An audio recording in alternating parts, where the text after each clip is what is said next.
শারীরিকভাবে আমি আসলে একটু অসুস্থ। তো বর্তমানের যে ঘটনা, একজন মানুষরে আরেকজন মানুষে ফাতর দিয়া যেভাবে, আমি আসলে এই ওয়ার্ডটা লইতে চাইলাম না বিকজ অফ ভায়োলেশন আইব।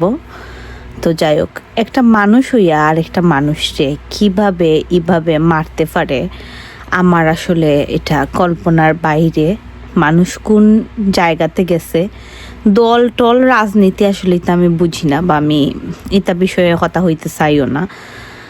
রাজনৈতিক বিষয় না, আমি জাস্ট বুঝাইতে চাইলাম যে মানবতা বা মনুষ্যত্ব আসলে কোন জায়গা থেকে গেছে। আপনারা চিন্তা করেন, দেখুন এই ঘটনা আপনার বাবা আমার বাবার সাথে হইতে পারে। আমার বাবা বাংলাদেশে বিজনেস করে, সো আমার বাবার সাথেও কালকে এই ঘটনা হইতেই পারে, স্বাভাবিক বিষয়, ঠিক না?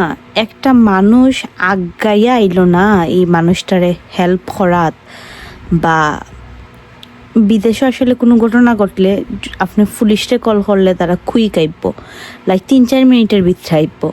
কিন্তু এখানে একটা মানুষরে কি পরিমাণ পাথর দিয়া আঘাত হলে ওই মানুষটা মানে হয়ে যায়, সো আপনারা তো বুঝতে পাররা। কিন্তু একটা মানুষ আসলে আইলো না হেল্প করাত, বা একটা মানুষই আর একটা মানুষকে কীভাবে এইভাবে মারলো, আমার আসলে চিন্তা ধারণারও বাইরে।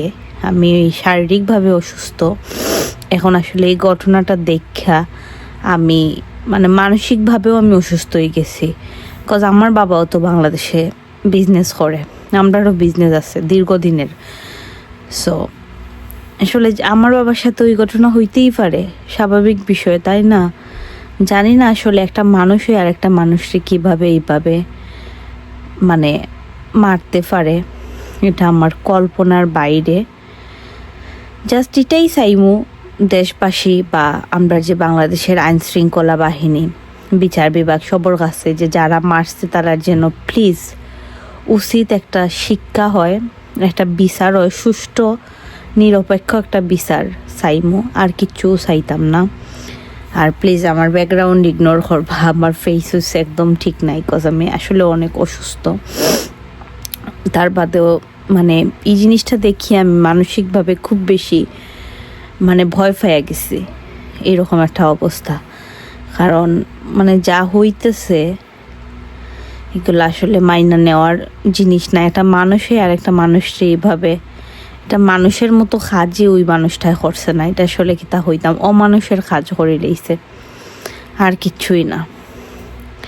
সবাই ভালো থাকবা, আর অবশ্যই আমার লাগে দোয়া করবা। আমি আসলেই অনেক বেশি অসুস্থ কয়েকদিন থেকে।